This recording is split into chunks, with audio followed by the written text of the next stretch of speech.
So let me, and so here's how I want to start talking about this. So this is about economic and political history, kind of in the longue durée. And I want to start by, with due respect to the economic historians in the room, by what I'm going to call decentering the great divergence. Stop thinking of the world as being there's sort of two sorts of nations. There's the ones who succeeded in the great divergence and the ones that failed, okay? So I think it's a rather kind of ahistorical view to think that every society was trying to achieve the same things, and some succeeded and some didn't. But a lot of this literature kind of starts from that sort of presumption, okay? So I'm going to try to argue that a much better way of thinking about Africa historically in the construction of African economic and political institutions was that actually people were trying to achieve something different. Okay, so that's going to be the argument. And in fact, I'm going to make an even stronger argument than that, you could sort of say, which is Africans in many ways succeeded in achieving what they were trying to do. Okay, so what's the evidence for that? Okay, well, I'm going to present some data on not economic development, but political development. Okay, so I think, like, if I can persuade you that if I stop fixating on the Great Divergence and I start looking at other things, we can actually construe African history as a success, meaning African societies were trying to achieve X and they achieved X. They didn't achieve the Industrial Revolution or invent the steam engine or the Maxim gun. I'm going to come back to the Maxim gun. But they did achieve what they set out to do, okay? And I'm going to argue that's about political development. It's about the political organization of society, and in particular, I guess very inspired by the work of the late Jan van Sina, they were trying to keep the scale of political society small. Okay, so one of the innovations here is actually a kind of calculation of the number of polities in sub-Saharan Africa. So everybody is completely fixated in economics with ethnic groups. Okay. And no one seems to notice that ethnic groups were not politically unified in most cases. Okay? They were divided into independent polities. Okay? So I've actually never seen a calculation of like how many polities were there, not ethnic groups, how many polities were there. It's not even clear that it makes sense to talk about ethnic groups at the time of the scramble for Africa anyway, self-conscious ethnic groups.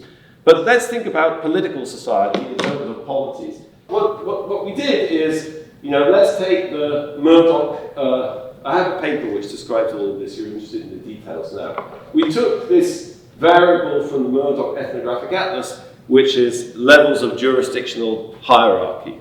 Okay? So that goes from a complex state through states, large chiefdom, small chiefdom. So here's the number of ethnic groups. Okay? And what we tried to do is try to kind of use that as a basis. There's historical back projections of population to come up with how many polities were there in these different bins. Okay, so you could sort of say, complex states, that's all in North Africa, in fact, but state would be like Rwanda, let's say. Okay, fine. So how many polities were there? Well, one in that case. Okay, so these bins are very easy to code. It's going back into these large chiefdoms, small chiefdoms, etc.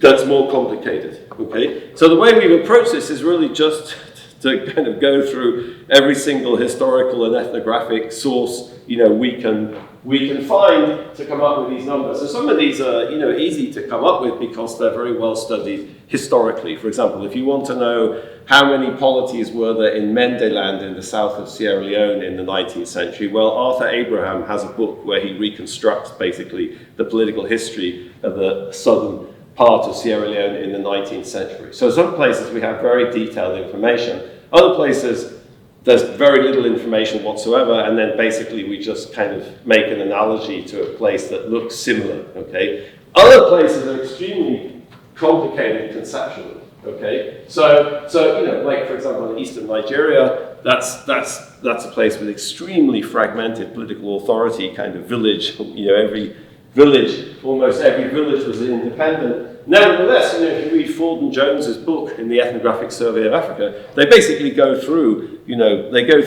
kind of region by region, basically identifying how many of these are. So you can really come up with a number. There's places which are very difficult conceptually. So think of Somaliland, okay? So there was no state in Somaliland. What's a polity in Somaliland? Well, if you read, the ethnographic literature, it's sort of interesting. Like Joan Lewis's famous book, A Pastoral Democracy, which is sort of about Somaliland, how Somaliland, British Somaliland, now Somaliland, the kind of want-to-be independent country, how that was organized. He actually talks about a clan as a political entity. I don't know if that's a polity, but he calls it a political entity, interestingly enough. And, why does he say that? Well, because he says, it's one axis of solidarity or collective action or identity. Of course, the problem in Somali society is there's lots of axes of identity and collective action. But I can say that when Somaliland tried to declare independence and they wrote a constitution in 1991 at this Borama, they had to decide actually who's represented here. And they decided there were 33 subclans. So this is, it's mostly the Isak, which is one of these big of these 6 big clan families in Somaliland. And they recognized 33 subclans as the elders of these 33 subclans and what can come and deliberate, and they have authority and whatever, So I think, you could even say talking about a polity is sort of anachronistic in this, but I don't know. So there's a lot of uncertainties about the numbers. I'm just kind of confessing. As I said, if you're interested in how we did this, we have a very detailed paper on that now. Okay. So I think it's useful to have a number that could be, let me just say 20,000. And I just want to emphasize there were lots of polities, okay, and what I want to say is this is actually a success story because everything that I read, suggests, and there's a huge amount of ethnographic and historical evidence on this, which I'll allude to, is that African societies were set up in ways which made it extremely difficult to concentrate power or create kind of hierarchy, okay? In Europe, how many polities were there, at the time of the scramble for Africa? 50? Something like that?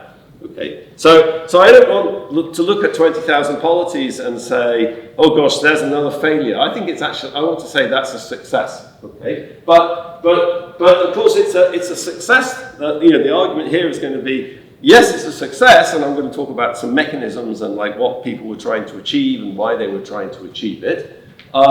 It's a success, but of course, what it took to achieve that made African societies incredibly vulnerable to European capitalist and colonial expansion. Okay, so that's an unintended consequence in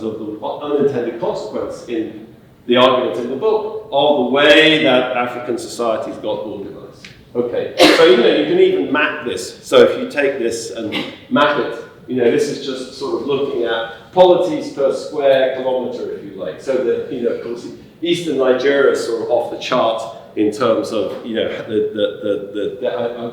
I've been working in Eastern Nigeria for the last 5 years. It's completely fascinating. There's an Igbo proverb, which is the okwo, which is a type of bird. The okwo sings differently in every village, meaning every village is culturally distinct from the next one, and it's just mind-blowing. Okay, but you can see, so the darker blue, this is the least dense. The lighter blue is more dense, and then there's Eastern Nigeria, you could say. You have a bit actually in Eastern DRC, also in the Kivus, with an enormous number of small polities. And there's a little bit in Ethiopia. So there's some, but it's not all in one place. Just to say, there's a lot of variation, and they're distributed everywhere. I'm sure you can all think of examples. Okay, so why were there so many polities in Africa? Okay, so the way I'm going to try to think about that is it's a consequence of what I'm calling wealth in people. So this is a very common idea in African studies, anthropology. Lots of people have written about this idea that social connections are almost more valuable than stuff in Africa, and that society is organized around social networks and connections between people. Okay? So I think, again, there's an enormous amount of research on how this influences the structure of African society and people's strategies in life. So I think a very interesting question is like where this comes from, this idea of like why this, of course it's a matter of degree, you have this in every society to some extent, but I think there's a lot of agreement that this is somehow accentuated in Africa, this emphasis on social connections and social networks, okay? And so I want to sort of take that as the kind of bedrock. And I'm going to go in two directions. One direction is to sort of back up and say, like, where does this come from? And then I'm going to try to look at the consequences of that, particularly in this political sphere, all right? And the way I'm going to do that, like the way I like talking about this a lot nowadays, is with this statue from the British Museum downstairs in the British Museum. You go through the atrium down in the basement. And this is King Sham. I like this because I did all this work on the Kuba Kingdom with Nathan Nunn, Sarah Lowes, and John Weigel. And this is called an Ndop, and it's a statue of the Kuba King, King Sham. And he's seated in front of a Mancala board, So that's what Van Sina calls his emblem. So why was he sitting in front of a Mancala board? And everyone knows, I don't know what this is called in South Africa. Okay, it's called Wari in Ghana, but it's called lots of things in different countries. And what I like, why is that his emblem? Okay, I think that's his emblem, because it's a kind of hybrid political. The Kuba Kingdom was an interesting creation. It was a kind of segmentary state. I'm coming to that. It was a state, it was a centralized, relatively centralized polity, but it was a relatively centralized polity organized in such a way as to respect the key kind of organizing principle of African society, symbolized, is that semiotics? No, I was symbolized, I'm trying to use this word semiotics, but I never quite know how to slip it into the conversation. I listen to my colleagues at Chicago when they use it, and I try to, it's empiricism, I'm British, So the Mancala board symbolizes this principle of wealth in people, So the story of Mancala, you put the cowrie shells, in this case, in the board, and then, what you have to do is you have to try to capture all the other cowrie shells and, bring them into your team. So you have a base here, somebody has a base on the left and someone has a base on the right, and then, then you capture the cowrie shells. And, the great contrast, of course, is between this and chess. Because in chess, first of all, in the Mancala, all the pieces are the same. In chess, you have the whole feudal hierarchy, talking about, the Dark Ages. You have kings and queens and bishops, and, you have those who pray, those who fight, etc., and the pawns. And the objective is not to capture the other people and bring them into your team. The objective is to wipe out the opposition and take all their territory, okay? So I think that sounds silly, but I think it's kind of interesting as a kind of different metaphor for, Eurasian society as compared to African society. Okay, so and let me not talk about that. Okay, so I was going to talk about art history, but that's probably a little bit too much, so I shouldn't, Okay, so there's two directions to go in here. One direction is, kind of you're economist, so you want to know, okay, wealth of people sounds great. What's the micro foundations? Isn't that something to do with factor endowments? No. So I've been fighting my entire life against the factor endowment theory of everything. So you wouldn't expect me to quit at this point. So let me talk. That's the agenda there, and then I want to go forward to thinking about the consequences for political institutions. I think that for me, like the idea of wealth in people, is clearly related to this idea that African society is much more, communalist or communitarian is the word. Gyekye, for example, the Ghanaian philosopher Kwame Gyekye, who has a fabulous book about the kind of Akan worldview, Here's what he says. Communalism is a core value in African society. Communalism insists that the good of all determines the good of each, or differently, the welfare of each is dependent on the welfare of all. Okay, so Ubuntu, you know all about Ubuntu. I am because we are. There's this idea, there's a lot of interesting work by anthropologists and philosophers about like notions of personhood in Africa and how, it's much less individually tied. Okay, so there's a lot of discussion of this. And I think what's particularly important, like where does that come from, this communalism? I don't want to get into it too much, but let me just say, how I would think about this if I was going to get into it in more detail. You could say, wealthy people is clearly related to this communalism in African society. Why is African society so communalistic? One way to think about it, is actually in Temple's book. I don't know if anyone has read Placide Temple's famous book, Bantu Philosophy. So I find that book absolutely fascinating. What I find, if you read Gyekye, for example, everyone goes out of their way to write 2 pages criticizing the book. He sort of wildly overgeneralizes, but I'm wildly overgeneralizing too. So why criticize the guy for that? He wildly overgeneralizes. He was a missionary basically who worked with the Luba in southern Congo for decades, and then he tried to sort of distill this African worldview, and he puts a lot of emphasis on what he calls like forces. Okay, but most African philosophers that I read agree that what's very distinctive about the kind of African worldview is this notion that people are kind of interconnected in some way. That is not true in Western society. Like, people feel themselves to be connected. Temples calls that forces. Other people use different language to talk about that. But even, someone like Anthony Appiah, who kind of rejects lots of things that these people believe, says, yeah, that's true. Africans think of themselves as kind of connected.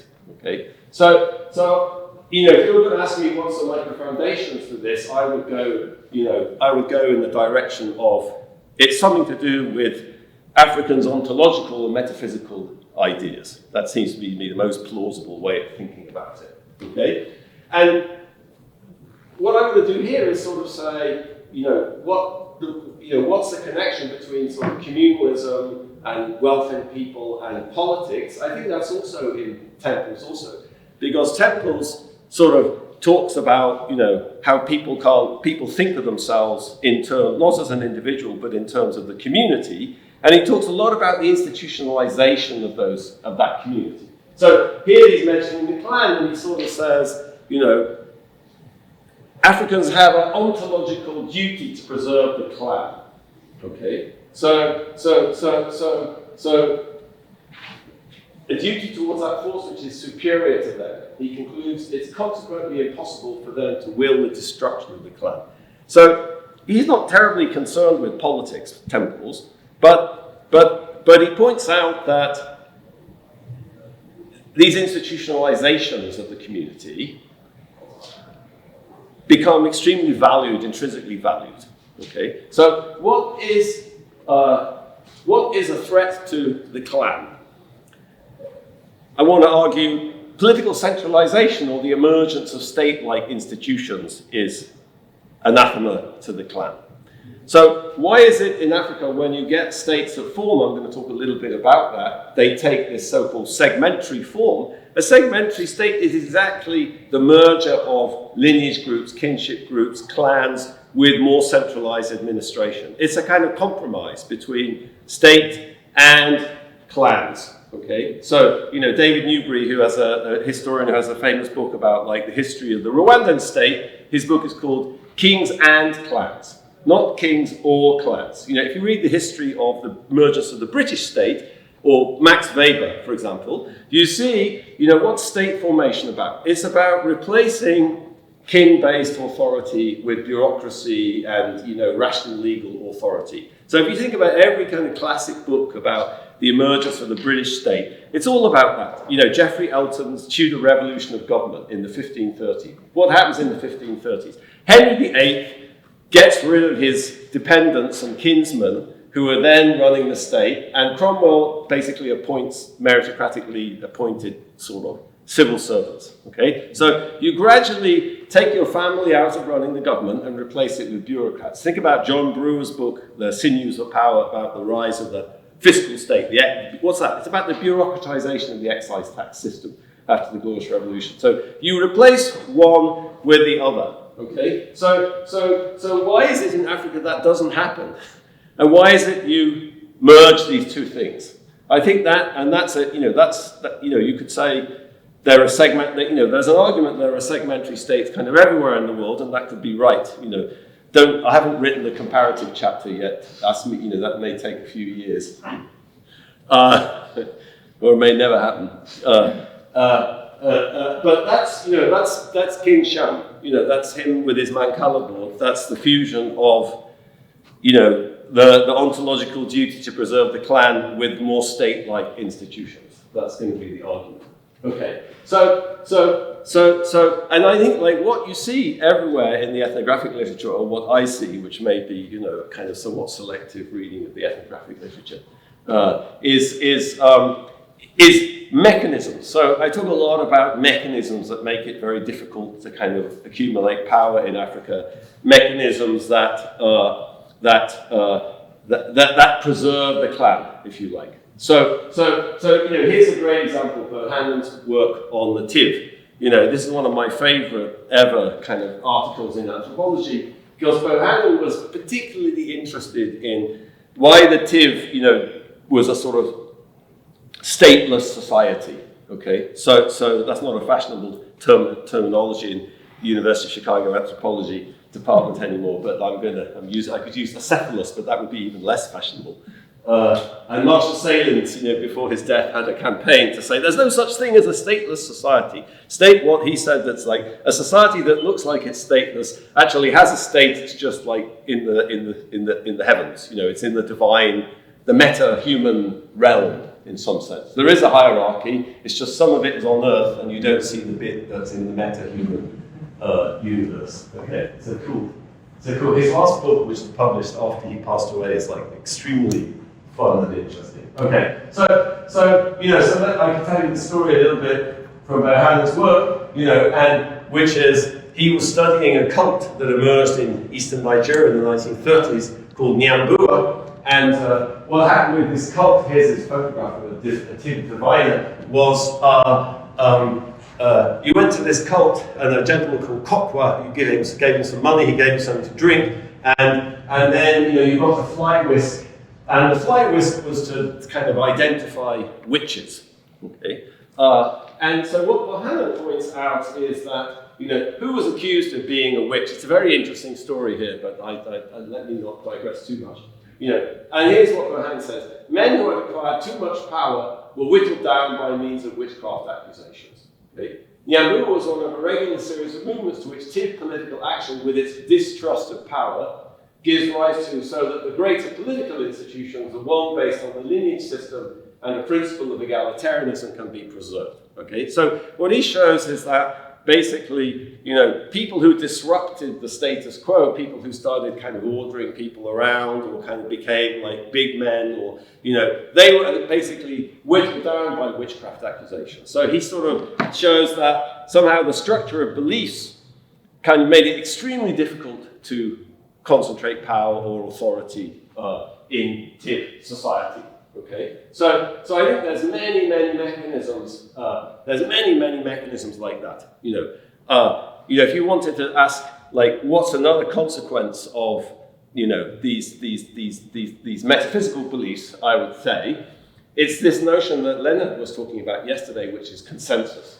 So this idea that you make decisions by consensus seems to be a very African thing. But if you think about making decisions by consensus, that's just kind of intrinsically difficult to scale that up. And my friend in Chima's village, there's this friend of mine in Nigeria, there's 4 kindreds, and each kindred has a council, and then there's a village council.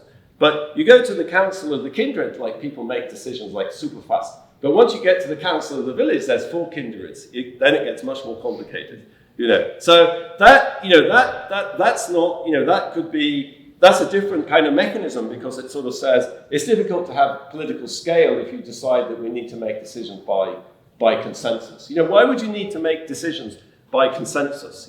Well, there's actually an argument. It's not the main point, but I don't know if any of you know Adam Ashford, who's an anthropologist who actually works in Soweto in South Africa. He works on witchcraft in Soweto, and he has what he calls negative Ubuntu.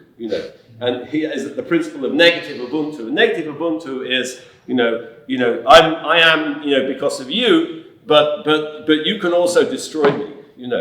So everyone, anyone can destroy anybody else. So we're all connected in these forces, and witchcraft in some sense is a kind of perverse manipulation of these forces, but anyone can do that. So everybody needs to be kind of taken account of. So that's a sort of, in my mind, that's a kind of micro foundation for this idea of consensus. All right. So the TIB I could talk about. The TIB I talk about lots of other examples in the book of like different mechanisms that make it very difficult to kind of accumulate power. Why did African societies get organized in the way they did? There's lots of different types of societies. The TIB is one example. But there's lots of other societies. We don't really understand how things get organized the way they do. But what I do is just to sort of say, well, I don't really know why the Samburu in Kenya were organized like that. But what I can tell you is, if you look at the logic of the system, it's a logic that makes it very hard to concentrate power and authority. Okay.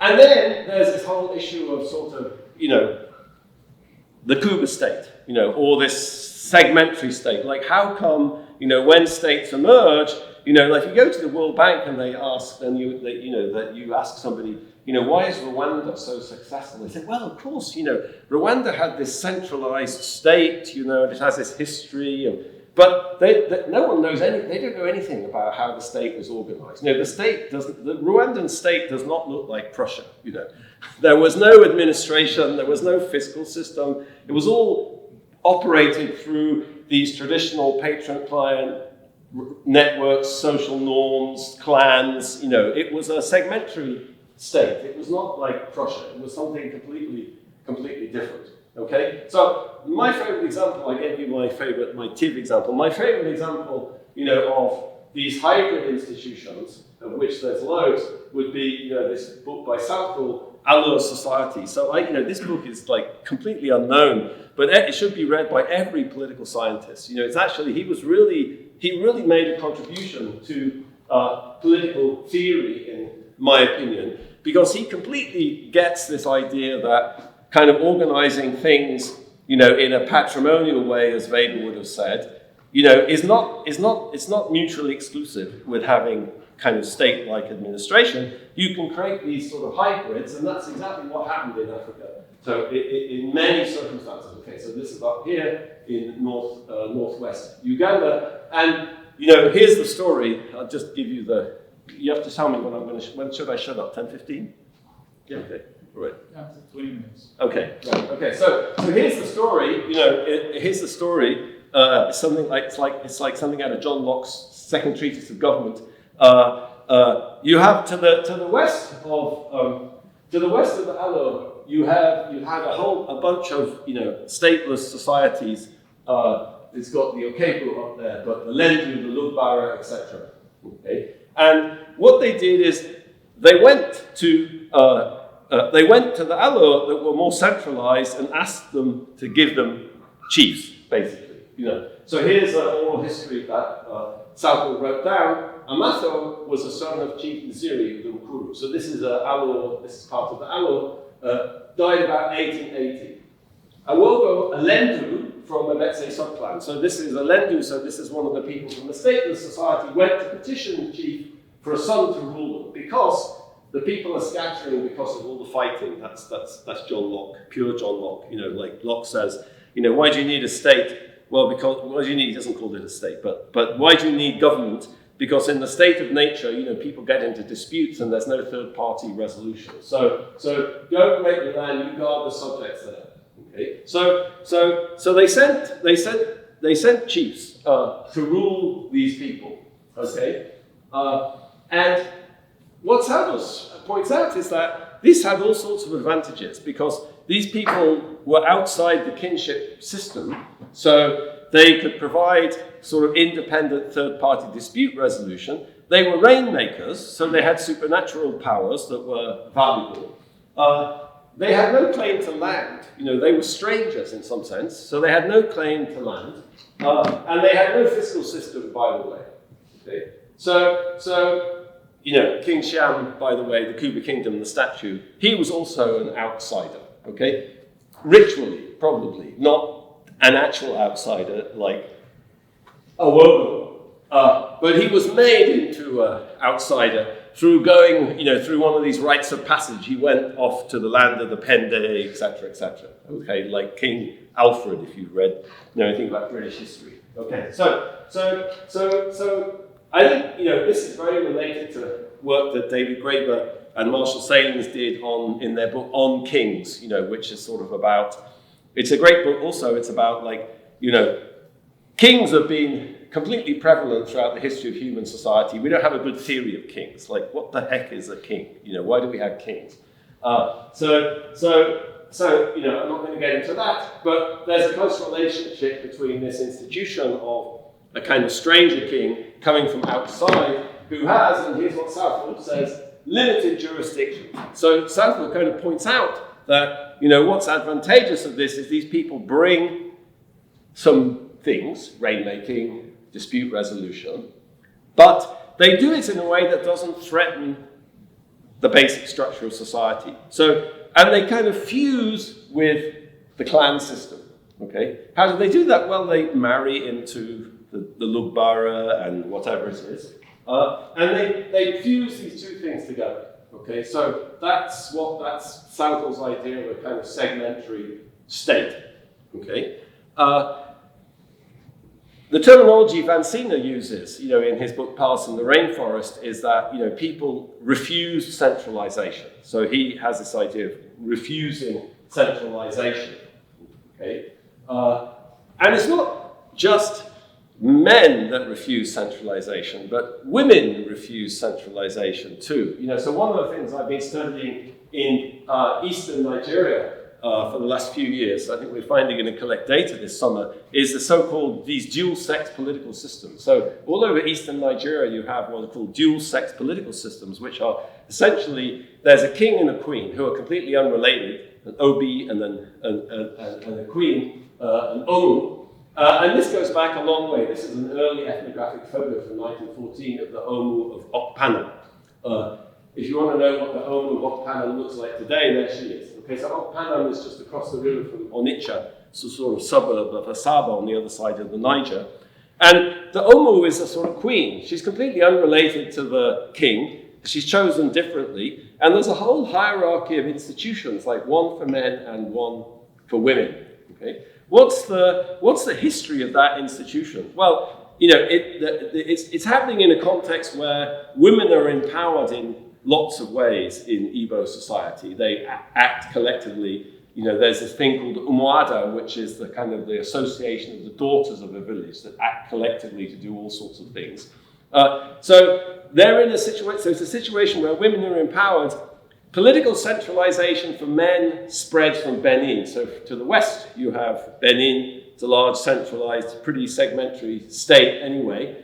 It spreads to the east. Okay, so there's a lot of oral history of people coming with fetishes or whatever, some authority granted to them or some supernatural power granted to them by the Oba of Benin. They start creating more centralized political authority. What do?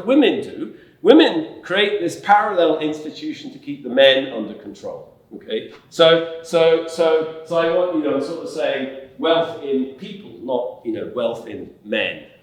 So I think this is a very interesting example of kind of devising. When centralization comes, women themselves innovated institutions, this dual-sex political system, in order to maintain their autonomy, of which they have a lot in Eastern Nigeria. And this is not just all across coastal West Africa. You see this, like the Queen Mothers in Ghana. In Mendeland, also women are chiefs. So I think this is just one particular. You have it in Yoruba land. It's one particular institutionalization. There are others in coastal West Africa. Okay, so what's this? Okay, so now you get, that's the politics. What about the economics? You know, you're all saying, okay, get to the economics. Okay, so I have to go through this really fast, but you know, the view I'm taking about this is, you know, is how was the economy organized? Well, I think everyone agrees there was no factor markets in pre-colonial. You're thinking like, this is all economic. No, I'm coming to the current thing soon. It's like, I'm going to make it contemporary in 5 minutes. But, so let me just give you the 3-minute version of this. There's no factor markets. You know, there's no factor markets. How should I think about that? You know, Africa was underdeveloped. They didn't have the plow or the wheel. They didn't have riding. They were backward. They need J-PAL to come and defend them and protect them and bring them into civilization and modernity. No, that's all bullshit. The economy was organized to stabilize the political system. Okay, so I don't have time to talk about the evidence for this. There's an overwhelming amount of ethnographic evidence on this about how economic institutions were organized to stabilize the political system. You know, again, the book that was a revelation to me on this front is the Bohannon's book called Tiv Economy.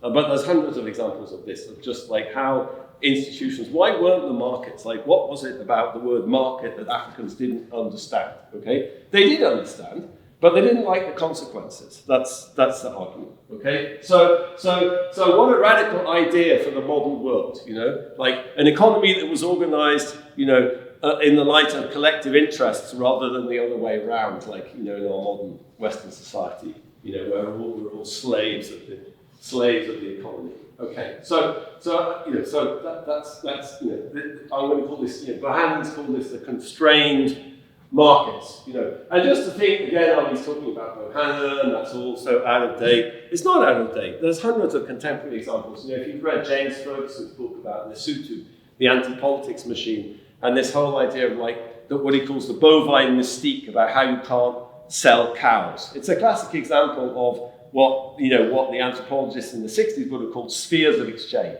You know, there is exchange, there are markets, but there's enormous limitations on what can be exchanged against what. Parker Shipton's ethnography of Luo society, you know, his book called Bitter Money, it's also a beautiful book. Like, some things cannot be transacted or sold. If they do, they bring you bitter money, and bitter money brings you bad luck, it brings you illness, it brings you land, for example. Land, you can't sell land, it brings you bitter money. So these are contemporary studies. You might have thought, oh, Hannah, that's the 1950s. Why do I care about the 1950s? Well, you're historians and economic historians, so you do care about the 1950s. You know, but it's also much more contemporary than that. Okay. There's slavery too. You know, of course, I want to think about slavery, you know, as another institutionalization of wealth in people. So that, you know, if you look at the literature on slavery, you know, going back to Myers and Kopitov's book, Edison's book in the 1970s, this idea that there's a sort of continuum between free and then there's all these intermediate kind of institutionalizations, wardship, pawnship, and in the limit, slavery. Okay. So now we're going to get back to the Great Divergence. Okay. So I want you to think of African societies kind of organize the economy, you know, there's all these mechanisms to sort of stabilize the political system, to kind of stabilize the political system focused on the community and these institutionalizations of the community, like the clan and things like that. Okay? And there's these mechanisms that make it very difficult to disrupt that. And that's why you have 20,000 polities in 1880. And that's a success. Why? Because that's what they were trying to achieve. Okay? But it's sort of clear that that way of organizing society made Africa extremely vulnerable to, you know, the expansion of world mercantile capitalism, the slave trade, colonialism, etc. Okay, and I think there's lots of mechanisms by which that could be, you know, talking of, you know, the institutionalization of wealth in people. Here's a passage from Antero Duke's diary, you know, this famous 18th century diary of a slave trader in Calabar in eastern Nigeria. I went on board Cooper's ship to deliver pawns. What's he doing? Selling off his dependents, basically. You know, it's very well documented in the Kingdom of the Congo when the slave trade ramps up to start with. Who are the first slaves? they're the kind of dependents, and they're the people in the social networks of elites and stuff in the Kingdom of the Congo. Okay? So that was a very, but why did that happen? Why did that happen if there was wealth in people? I think this is like a huge puzzle in this literature in African history as I understand it. I think from my view, the logic of this is, the obvious explanation, which is the usual explanation, is, the Europeans came with all this stuff that no one had seen before and they thought it was very valuable. But if you think about this very fragmented political geography of Africa, your one polity, it's very rational for you to believe, okay, we can sell our people for these valuable goods, but we can easily replenish them at the expense of these other polities. Okay? So I think the political geography gives you an argument about why there was this disastrous non-cooperative logic amongst these Africans at the time of the expansion of the slave trade. Okay? Think about colonial expansion. Okay, so this is an argument about why, in some sense, Africa selected into the slave trade on the supply side. Think about colonial expansion. Southall's book is absolutely brilliant on this. So he's interviewing this guy in the 1940s, and the guy makes an exact comparison between British colonial rule and the Allied chiefs. And he says, Amathus, remember that was the son of the chief who was sent to rule. Amathus came like you government people, came founders in this country. The Allied came slowly like you British. So they made this exact, and he makes an exact analogy between, we were ruled by outsiders, so now we have some new outsiders, okay? So there's many examples of this, okay? And if you just think, and I'm coming to this more in a minute, also of the whole system of international relations in Africa. So one question you might ask yourself, is how come 20,000 polities coexisted? Like in Europe, that didn't happen. They just invaded and destroyed each other like chess. So how did 20,000 polities sort of coexist? So in some sense, you need a theory of international relations here. And what's my theory of international relations? It's the kite and the eagle. All right. So what's the kite and the eagle? It's from the Igbo morning prayer. Okay. And part of the Igbo morning prayer says, Tina Chebe thing fall apart as well, actually. Let the kite perch, let the eagle perch. Whichever says the other must not perch, let its wing break off. So let the kite perch and the eagle perch. The kite has its place. The eagle has its place. They respect each other. And if one tries to mess that up, let their wing break off. Okay, that's a theory of international relations. I'm not sure it's a neo-realist theory or a rationalist or a hegemonic imperialist. It's a cultural theory. The whole theory here is a sort of cultural theory, but it's a cultural theory about, why was it? So Robert Smith, who has this beautiful book about diplomacy in West Africa, sort of at some point keeps coming back to this in West Africa, territorial aggrandizement was by no means a necessary or normal sequel to the victory in wars. So why was it? What is the problem with these Africans? They're just not interested in grabbing territory, okay, like a serious kind of polity would do, and he doesn't know what to do with that, but I know what to do with it, okay? So I don't have much time, I'm just going to float that image in your mind of, we need a theory of international relations here, but just think about how vulnerable that makes you to European colonial expansion. This idea that we live and let live. The kite has its perch and the eagle has its perch, and we that's fine. We leave each other alone. Okay, that's not the way the Europeans thought about this. So I think there's lots of aspects here of this equilibrium I'm trying to describe that make it very, very vulnerable to colonial expansion. These divine kings, of course, just to throw something out, they were surrounded by taboos and restrictions. The Kuba king couldn't cross the Kasai River. Like when we were working in Kuba, in Congo, in Kasai, we went to the Kuba capital, Mushenge, and then Nathan asked one of these guys. The whole court kind of assembled, for us. We met with the court and everyone. And then Nathan asked somebody, like, how come you never expanded across the Kasai River and invaded the Lele country? Because Mary Douglas made this beautiful comparison between the Lele and the Kuba. How come you never invaded the Lele? And the guy looked at him like he was completely crazy. Like, well, why would we have done that? Well, King Sham couldn't cross the Kasai River. That was one of his taboos, so maybe that was one reason why you couldn't invade so what the heck is that? Okay, so again, I'm sort of trying to paint a picture here. If you gave me like 7 or 8 hours to talk, I could do it more successfully, of a kind of path dependence, right? So you have this initial equilibrium. I'm trying to kind of paint the logic of that. But I'm also trying to say that made African societies extremely vulnerable to the slave trade, to colonial expansion. And then there's this kind of path dependence kind of sets in. Okay. Now to how long do I have? 10 minutes. Okay. Ancient history. I think that's fine. If you told me that's ancient history, I'd say, okay, I can live with that. But I want to make a more ambitious claim than that, which is, I think all of this actually helps you really understand post-colonial African history in lots of ways. And I'm going to make a very cheeky kind of analogy. So what, for me, from this perspective of like very fragmented political geography, what's the biggest problem in post-colonial Africa? It's these idiotic nation states that the colonial powers created. Okay, you take these hundreds and hundreds of polities in Nigeria, very different institutions, history, lots of different mechanisms, and you stick them in this thing called Nigeria, okay? And, the greatest paper about the problem for me is Peter Eke, who was this Nigerian sociologist, this argument in the 1970s about the two publics, or as Achebe put it, in the last page of Man in the People, which is his novel about the kind of collapse of the First Republic in Nigeria. In the affairs of the nation, there was no owner.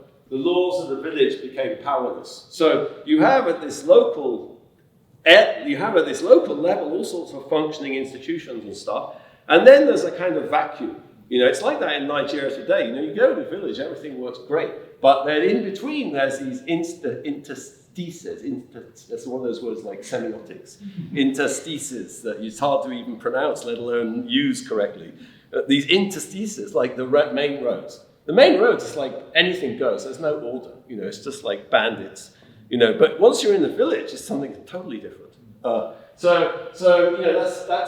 so. But I think that problem, how to kind of create a social contract in that context. Okay. So you have all these small-scale societies. Like I'm going to look, and what I do in the book is sort of say, if you want to think about post-colonial Africa, then there's this massive problem of kind of political engineering. And that's what many people are trying to do. We come up with like functional models that would solve that problem. Okay, I think there's loads of examples of that.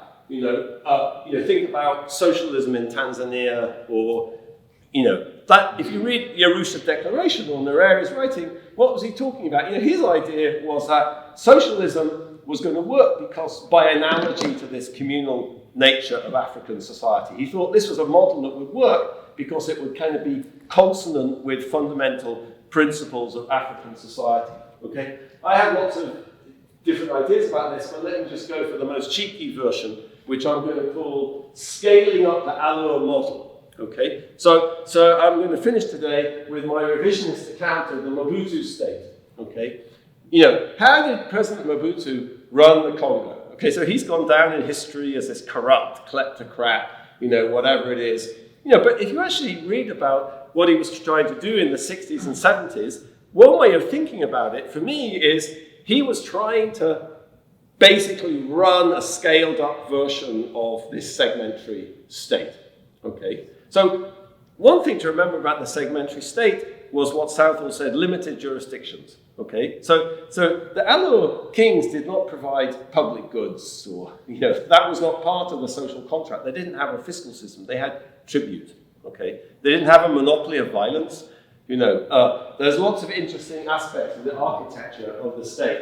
But to me, when I read about the way Mobutu ran stuff, that's kind of what he was trying to do. He was trying to organize a segmentary state. Now, of course, that's what Paul Kagame does today.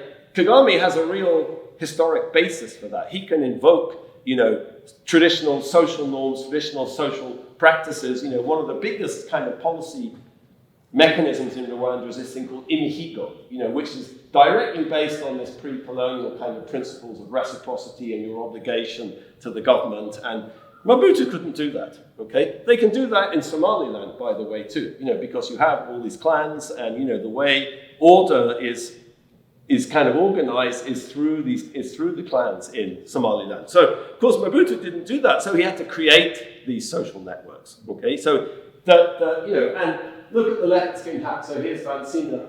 The leopard is thoroughly identified with political leadership. And I think what's interesting about reading the political science literature is, that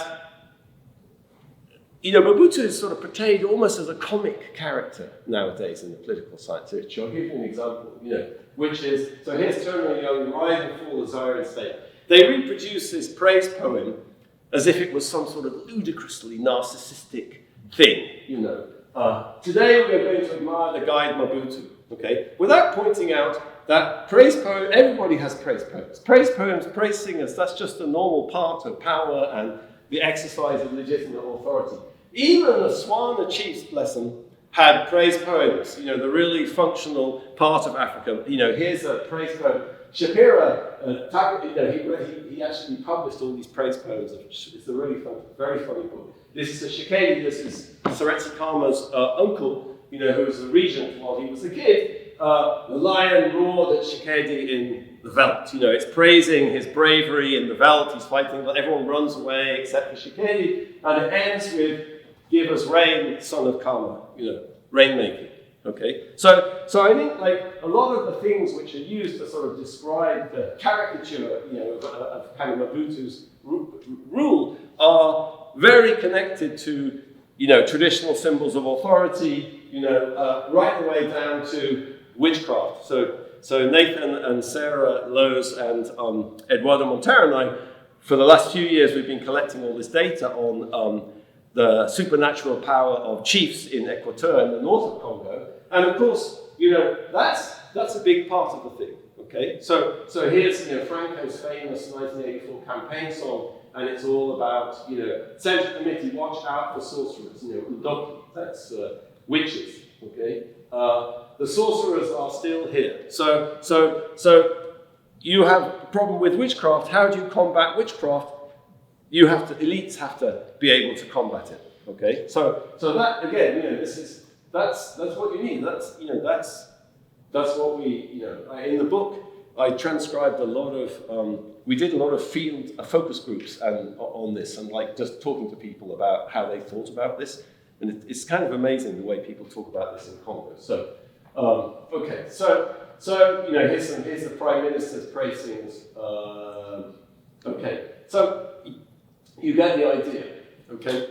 You get the idea that I think you could interpret, in many ways, Mobutu was trying to create this segmentary state. Many features of the state and many features of his strategy of rule make a lot of sense once you think about how these historic states were constructed. Okay, let me shut up and not talk more about what's wrong. Here's my favorite Rwandan example. This was on Twitter last year. I received my cows from His Excellency Paul Kagame the day before. I am now officially in Kotani, so that's like a member of the party, the Rwandan Patriotic Front. He got his cows, okay? So what the heck is, that's the way you do things in Rwanda, okay? So let me shut up.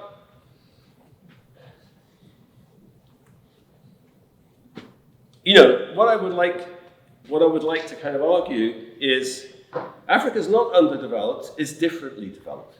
It's differently developed. You can think about the logic of how things were constructed. It's not just some kind of ignorance of modernity, okay? It's an attempt to create a different type of society based on different principles and values. It made Africa extremely vulnerable in the last 250 years, 300 years since the expansion of the Atlantic slave trade in the 17th century.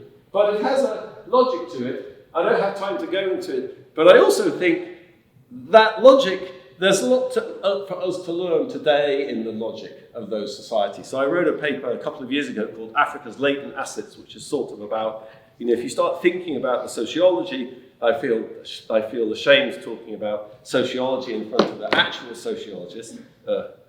If you think about the sociology of African society, then there's lots of things there, for us to learn in the world too. It's not just a story of misery and kind of, disadvantages in the modern world. No, there's all sorts of strengths and about that too. So, but I've talked too much, so I'm going to shut up. Thanks.